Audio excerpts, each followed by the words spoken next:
Oh, praise the Lord. Pastor. Oh, praise the Lord, sister. Praise the Lord, நேயர்களே. வாருங்கள் வந்து கர்த்தர் அந்த வார்த்தையை பகிர்ந்து கொள்ளுங்கள். எல்லாரும் அவளோடு நிற்கிறோம் ஆசீர்வாதத்தை பெறுவதற்கு உங்கள் வார்த்தையின் மூலமாக. God bless you. வாருங்கள். ஆமென். நாங்கள் தேவனுடைய வசனத்தை எடுத்து செல்கிற ஒவ்வொரு ஊழியக்காரர்களுக்கும் தேவன் ஆசீர்வாதத்தை வைத்திருக்கிறார். நாங்கள் அதை வேதாகமத்தில் பார்க்க போகிறோம். நாங்கள் ஒரு ஜெபத்துடன் ஆரம்பிப்போம். கிருபையும் இரக்கமும் பரிசுத்தமும் நிறைந்த எங்கள் அன்பு தகப்பனே, ஆதியிலே வார்த்தை இருந்தது, அந்த வார்த்தை தேவனிடத்தில் இருந்தது, அந்த வார்த்தை தேவனாக இருந்தது. அந்த வார்த்தையை நீர் எங்களுக்கு தந்து, எங்களுக்கு பலத்தை தந்து, பரிசுத்த ஆவியானவரின் அபிஷேகத்தை தந்து இருக்கிற தேசங்களில நாங்கள் வெளிச்சமாக, மலையில் உள்ள பட்டணமாக எங்களை மாற்றி வைத்திருக்கிற கிருபைக்காக உமக்கு நன்றி. மலையின் மேல் பட்டணத்தில் உள்ள ஒவ்வொரு மக்களையும், ஒவ்வொரு இந்த தேசங்களில் வாழ்ந்தாலும் அந்த ஊழியக்காரர்கள் அவர்களை நீர் மலையில உயர்த்தி வைத்திருக்கிறதற்காக உம்முடைய வசனத்தின் மூலமாக உம்முடைய வசனம் உங்களுடைய கால்களுக்கு தீபமும் பாதைக்கு வெளிச்சமாக இருந்து எங்களை வழி நடத்துறது போல இந்த கடைசி காலத்தில் அதிகமான ஊழியக்காரர்களை எழுப்பும்படியாக ஜெபிக்கிறேன். அவர்களும் அந்த வசனத்துல வளர, அவருடைய பாதைக்கு நீர் வெளிச்சமாக வழிகாட்டியாக புதிய ஊழியக்காரர்களை இந்த காலத்தில் இணைத்துக் கொள்ளும்படியாக ஜெபிக்கிறேன். துதி கன மகிமை ஒன்றான மெய்த்தவனாய் உமக்கை செலுத்தி ஆண்டவர் இரட்சகருமாகிய இயேசு கிறிஸ்துவின் நாமத்தில் ஒவ்வொருவரையும் ஆசீர்வதித்து ஜெபிக்கிறேன். எங்களை எப்பொழுது நேசிக்கிற எங்கள் நல்ல பிதாவே, ஆமேன். இந்த வேதாகமத்துல சொல்லப்பட்ட எல்லா வார்த்தைகளும் தேவனுடைய வார்த்தைகள் என்று நாங்கள் வேதாகமத்தில் குறிப்பிடப்பட்டுள்ளது. தேவனுடைய ஆவியினால எழுதப்பட்ட வார்த்தைகளாக இருக்கிறது. இந்த வார்த்தைகளை, வசனங்களை நாங்கள் 1 தெசலோனிக்கேயர் 2ஆம் அதிகாரம் 13வது வசனத்துல, ஆகியால் தேவ வசனத்தை எங்களாலே கேள்விப்பட்டு ஏற்றுக்கொண்ட போது அதை மனுஷர் வசனமாக ஏற்றுக்கொள்ளாமல் தேவ வசனமாக ஏற்றுக்கொண்டதினாலே நாங்கள் இடைவிடாமல் தேவனுக்கு தோத்திரம் செலுத்துகிறோம். அது மெய்யாகவே தேவ வசனம்தான். விசுவாசிக்கிற உங்களுக்குள்ளே அது பலனும் செய்கிறது. பாருங்கள், இந்த தேவனுடைய வசனத்தை நாங்கள் இது மனுஷ வசனமாக பலர் சொல்லுவார்கள். இந்த வேதாகமத்துக்குள்ள மனுஷ வசனங்கள் இருக்குது என்று சொல்லுவார்கள். பாருங்கள், சில வேறு மதத்தவர்கள் எல்லாம் சொல்லுவார்கள், குற்றம் பிடிக்கிறவர்களாக இந்த வேதாகமத்தில் உள்ள அத்தனை வசனங்களும் நாங்கள் தேவனுடைய வசனமாக ஏற்றுக்கொண்டு நாங்கள் இடைவிடாமல் தோத்திரம் செலுத்துகிறோம். அது மெய்யாகவே தேவ வசனம்தான். விசுவாசிக்கிற உங்களுக்குள்ளே அது பலனும் செய்கிறதாக இருக்கிறது.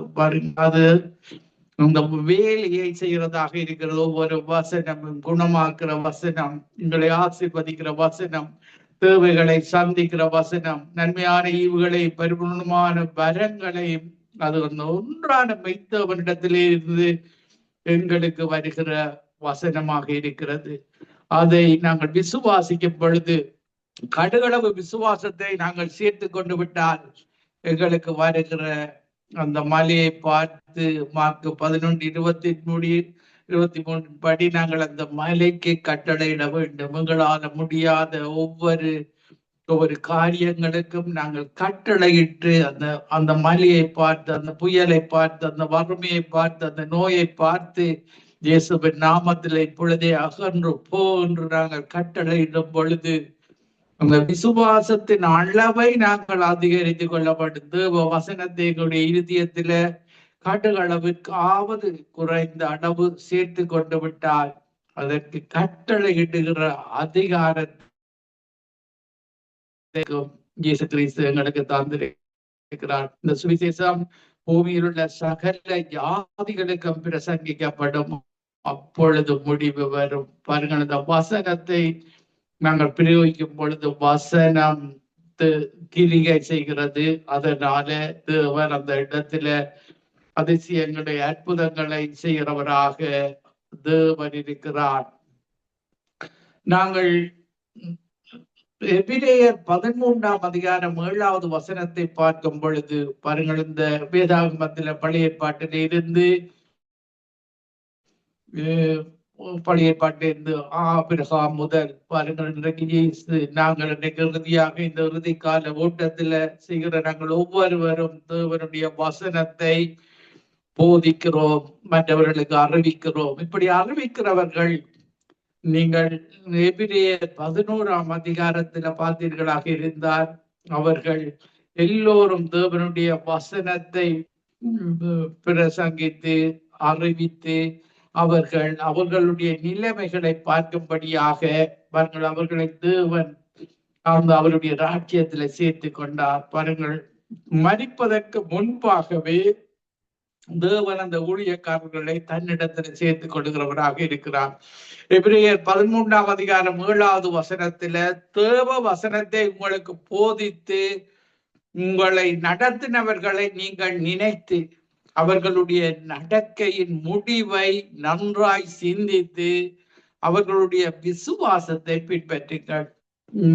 எபிரேயர் 11ஆம் அதிகாரத்துல விசுவாசத்துல அந்த ஒன்றான மெய்தேவனுக்கு பிரியமாக நடந்த ஒவ்வொருவரும் பலவிதமான மரணங்கள் அவருக்கு ஏற்பட்டிருக்கலாம். ஆனால் அவர்கள் எல்லோரையும் தேவன் அவருடைய ராஜ்யத்துல சேர்த்திருக்கிற தேவனாக அவர் இருக்கிறார். அவர்களை கைவிட்டு விடுகிற தேவன் அல்ல. தேவனுக்காக நீங்கள் ஊழியம் செய்யும் பொழுது தேவன் உங்களை கனப்படுத்துகிறவராக இருக்கிறார். இந்த கடைசி காலத்துல தேவன் அநேகமான ஊழியக்காரர் தேவை என்று சொல்லி இந்த தேவனிடத்துல நாங்கள் ஜெபம் பண்ண வேண்டும் என்று எங்களுக்கு கற்று தந்திருக்கிறார். நாங்கள் 1 பீட்டர் 1ஆம் அதிகாரம் 23வது வசனத்துல பார்க்கும் பொழுது அழிவுள்ள வித்தினால் அல்ல, என்றென்றைக்கும் நிற்கிறதும் ஜீவனுள்ளதுமான தேவ வசனமாகிய அழிவில்லாத வித்தினாலே மறுபடியும் ஜெனிப்பிக்கப்பட்டீர்கள். பாருங்க, நாங்கள் போனகைனாக மறுபடியும் நாங்கள் பிறந்திருக்கிறோம். பாருங்க, நாங்கள் தாயின் வயிற்றில கற்பத்துல பிறக்கிறோம். மாம்ச சிந்தையோடு அந்த ஆதாம் ஏவாளுடைய பாவ மனிதனாக நாங்கள் இந்த உலகத்துல பிறக்கிறோம். மறுபடியும் பிறக்கும் பொழுது பரிசுத்த ஆவியானவருடைய அபிஷேகத்தை பெறும் பொழுது பரலோகத்திலிருந்து இந்த பரிசுத்த ஆவியானவர் எங்களுக்குள்ள வந்து எங்களுக்குள்ள வாசம் செய்கிறார். பரலோக பிரஜைகளாக பரலோக வித்து எங்களுக்குள்ள வளருகிறது. இயேசுவாக நாங்கள் வளருகிறோம். எங்களுடைய இயேசு வரும் பொழுது அவருடைய ரூபத்தை எங்களுக்கு தந்து அவரோட நாங்கள் அழிவில்லாத வித்தாகிய பரிசுத்தாவினுடைய வித்தினால நாங்கள் மறுபடியும் ஜெனிப்பிக்கப்பட்டிருக்கிறோம், மறுபடியும் பிறந்திருக்கிறோம். நீங்கள் எந்த சபையில இருந்தாலும் போனகை கிறிஸ்டியனாக இருக்கும் பொழுது அவர் உங்களை பரிசுத்த ஆவியினால பிறப்பித்து நீங்கள் அந்த இயேசு கிறிஸ்துடைய ராப்போசனத்துல கலந்து கொள்ளுகிறீர்கள். அவர்தான் ஜீவ அப்பமாக இருக்கிறார். அவரோடு நாங்கள் பரலோகத்துல அந்த பந்தியில அவருடைய ராஜ்யத்துல நாங்கள் கலந்து கொள்ள முடியும். இப்படியான ஒரு நன்மையை அவர்களுக்கு வைத்திருக்கிறார்.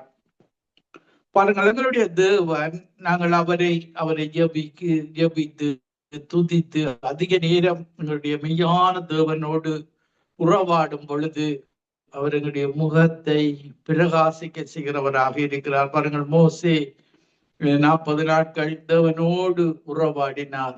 அவனுடைய முகம் பிரகாசம் அடைந்தது. பாருங்கள், தேவனை போல தேவனோடு இருக்கிறவர்கள், தேவனோடு இருந்து ஜெபிக்கிறவர்கள் அந்த பிரகாசத்தை பிரசன்னத்தை அவர்களுடைய முகத்துல காணக்கூடியதாக இருக்கும். பாருங்கள், நாங்கள் சங்கீதம் 31ஆம் அதிகாரம் 16வது வசனம் சொல்லுகிறது, நீர் உமது முகத்தை உமது ஊழியக்காரன் மேல் பிரகாசிக்க பண்ணி உமது கிருபையினாலே என்னை ரட்சியும். சங்கீதம் 34:31-16 சொல்லுகிறது. முகத்தை நாங்கள் அவரோடு ஜபிக்க ஜபிக்க துதிக்க துதிக்க எங்களுடைய முகம் பிரகாசமாக இருக்கும். அவர் எங்களுடைய முகத்தில பிரசன்னமாயிருப்பார். இப்படியான தேவன், அவரை தொழுது கொள்ளும் போதெல்லாம் நாங்கள் அவரோடு வாழுகிறோம்.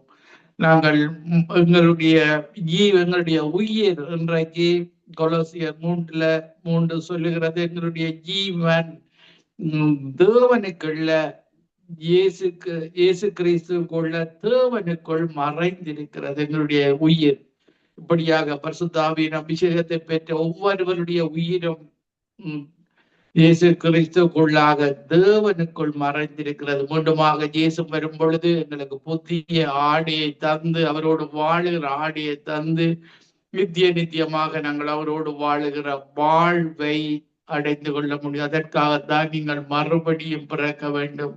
தாயின் வயிற்றில பாவத்துல பிறக்கிறோம், பாவ குணத்தோடு பாவ மனிதனாக பிறக்கிறோம். இயேசு கிறிஸ்துடைய பரலோகத்திலே இருந்த அனுப்பப்பட்ட அந்த பரிசுத்த ஆவியின் அபிஷேகத்தை பெறும் பொழுது நாங்கள் மறுபடியும் பிறக்கிறோம். பாருங்கள், பரிசேயனாகிய நிக்கதேமு இயேசுவிடத்துல கேட்கிறான், எப்படி நான் மறுபடியும் பிறப்பது? பாருங்கள், இன்றைக்கு பல மதங்களில பார்த்தீர்களாக இருந்தால் அவர்கள் மனித தன்மையில தான் அவர்கள் திங்க் பண்ணுவார்கள். அவர்களுக்கு வேத ஆவிக்குரிய அறிவு இல்லாதவர்களாக அவர்கள் திங்க் பண்ணுவார்கள். இப்படிதான் நிக்கதேமு இயேசுவிடத்துல கேட்கிறான், நான் முதல் தரம் பிறக்கல தாயில பிறந்தேன், மறுபடியும் பிறக்கிறது என்றால் நான் மீண்டும் தாயின் வயிற்றுக்குள்ள போய் மீண்டும் பிறப்பதா என்று பாருங்கள். அவனோடு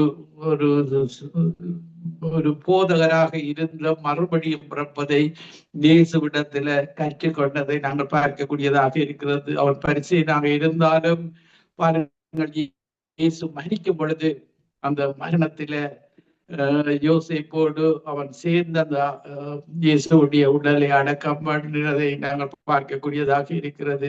பாருங்கள், அவர் பட்சபாதம் இல்லாத தேவன் தான் எங்களுடைய தேவன். இயேசுவும் அப்படித்தான். அவன் பரிசேயனாக இருந்தாலும் அவர் தன்னுடைய மரண இதில அவனுக்கு ஒரு பங்கை கொடுத்து அவனை ஆசீர்வதித்ததை நாங்கள் பார்க்கக்கூடியதாக இருக்கிறது. நீங்கள் எந்த சபையில இருந்தாலும், எந்த கண்டங்களிலே இருந்தாலும் அவருடைய ரிலேஷன்ஷிப்பை நீங்கள் மேற்கொண்டு விட வேண்டும். தேவனோடு பரிசுத்த ஆவியானோடு உறவு வைத்துக் கொள்ள வேண்டும். அன்றைய தினமும் நீங்கள் வேதாகமத்தை அப்படி உறவு வைத்தும் பொழுதுதான் நீங்கள் அனுதினமும் நீங்கள் படிக்கிற வேதாகமம் பரிசுத்த ஆவியானவர் உங்களுக்கு உதவி செய்கிறவராக இருக்கிறார், உங்களை விளக்கத்தை தருகிறவராக இருக்கிறார். இப்படியான உறவாடி வாழுகிற தேவன் தான் எங்களுடைய தேவன்.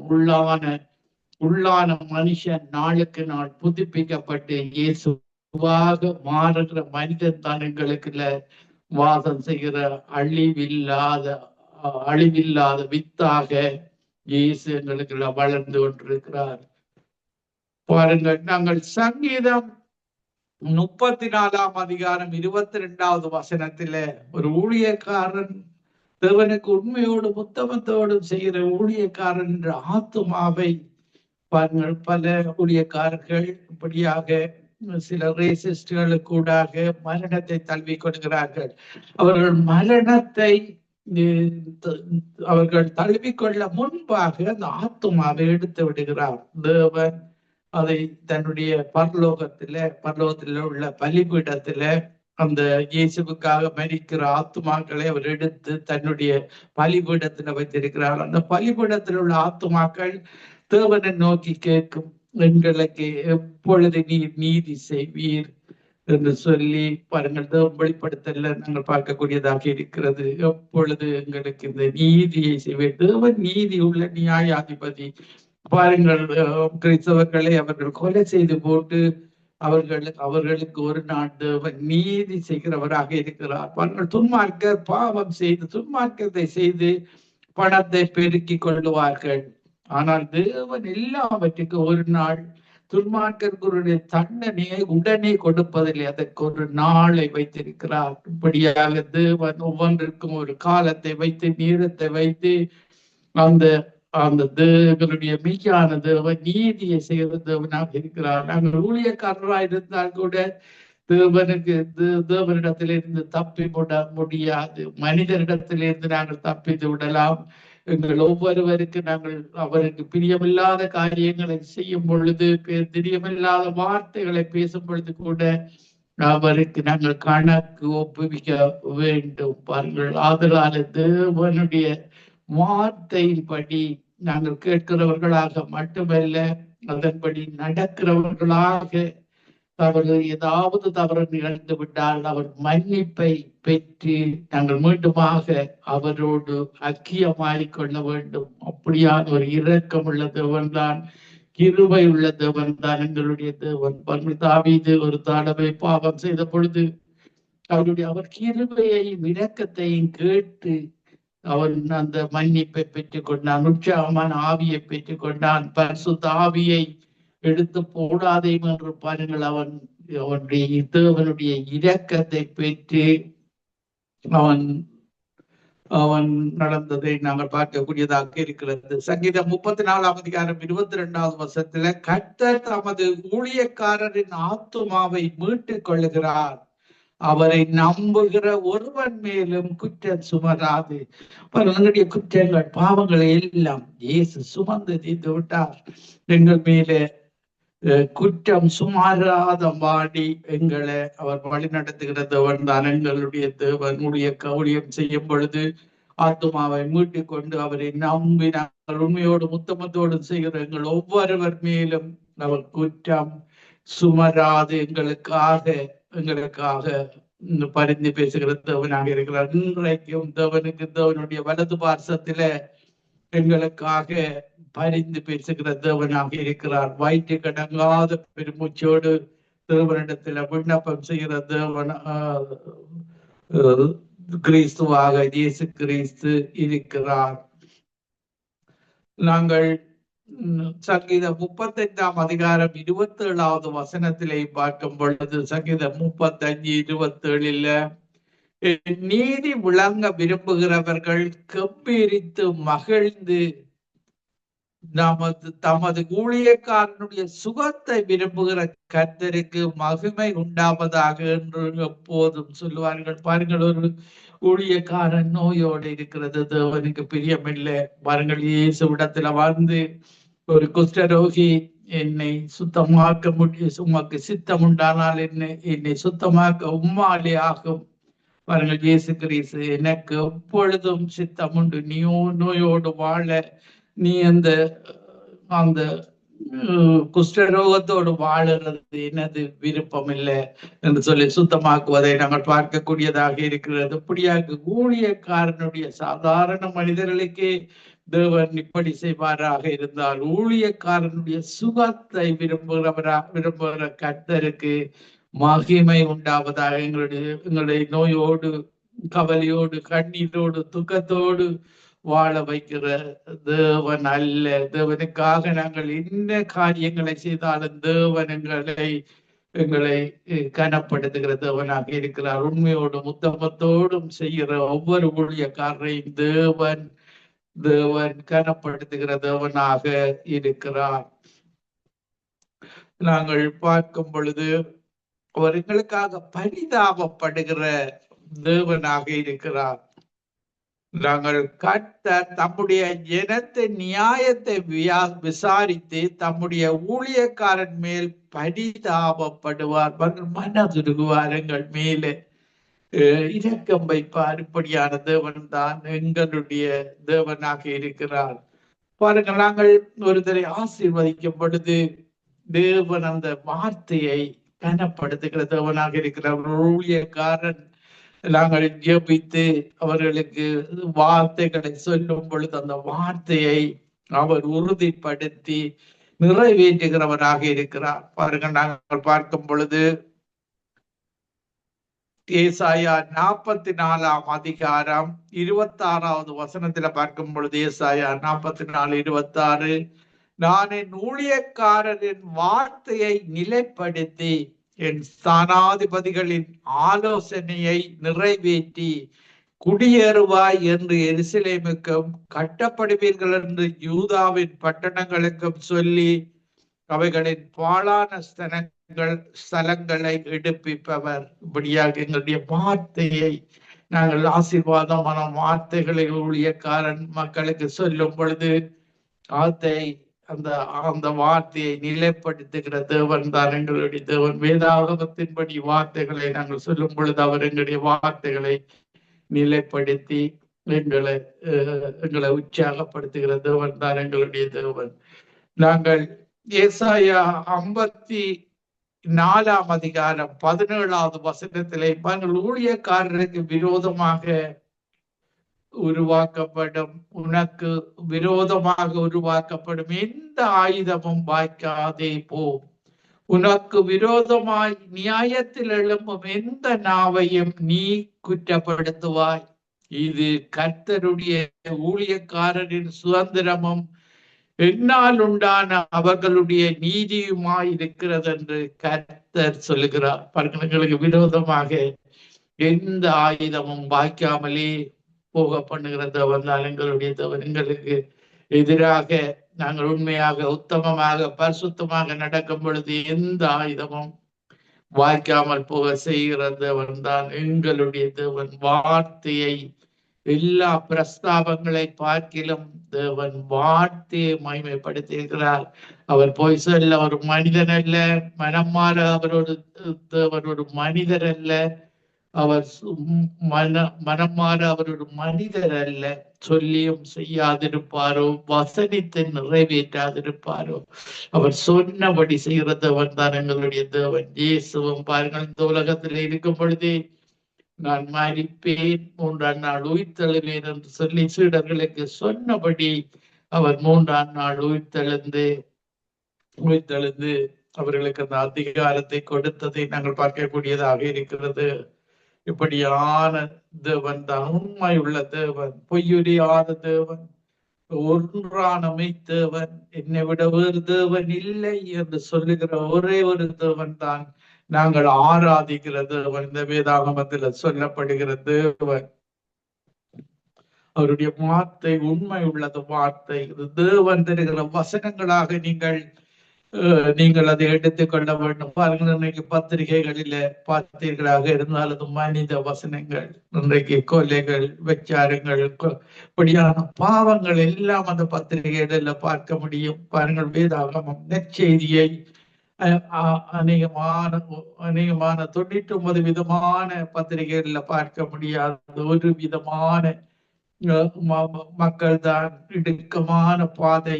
அந்த வார்த்தையை ஏற்றுக்கொள்ளுகிறவர்கள், தேவனுடைய வசனமாக ஏற்றுக்கொள்ளுகிறவர்களுக்கு அந்த வசனம் கிரிகை செய்கிறது. நாங்கள் அது எங்களுக்குள்ள கிரிகை செய்வதனால் தான் நாங்கள் இந்த வசனத்தை அன்னதினமும் தியானித்து லோகோஸ், இந்த வேதாகமம் ஒரு லோகோஸ் ரிட்டன் வேர்டாக இருக்கிறது.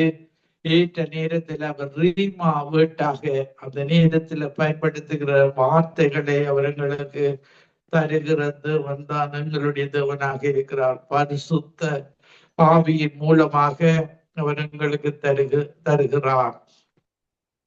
பாருங்கள், ஊழியக்காரரை நாங்கள் ஏசாயா 65ஆம் அதிகாரம் 13வது வசனத்துல, ஏசாயா 65ஆம் அதிகாரம் 13வது வசனத்துல ஊழியக்காரர்களை அவர் ஆசீர்வதித்திருக்கிற தேவனாக இருக்கிறார். ஆதலால் கர்த்தராகிய ஆண்டவர் சொல்லுகிறார், இதோ என் ஊழியக்காரர் புசிப்பார்கள், நீங்களோ பசியாயிருப்பீர்கள். உண்மையான தேவனுக்கு ஊழியம் செய்யாதவர்கள் பாருங்கள், இன்னைக்கு மதங்களில வாழ்கிறவர்கள் எல்லாம் வறுமையான நாடுகள்ல தான் இந்த மதங்கள் அதிகமாக வளர்ந்திருப்பதை நாங்கள் பார்க்கக்கூடியதாக இருக்கிறது. ஆசீர்வாதம் இல்லாத நாடுகள், உண்மையான தேவனுக்கு ஊழியம் செய்கிறவர்கள், கர்த்தராகிய ஆண்டவர் சொல்லுகிறார், இதோ என் ஊழியக்காரர் புசிப்பார்கள், நீங்களோ பசியாயிருப்பீர்கள். இதோ என் ஊழியக்காரர் குடிப்பார்கள், நீங்களோ மதத்தில் இருக்கிற நீங்கள், பாவத்தில் வாழ்கிற நீங்கள், இப்படியான விக்கிர ஆராதனை செய்கிறீர்கள், பஞ்சம் வரும் பொழுது நீங்கள் சரியாக கஷ்டப்படுவீர்கள்.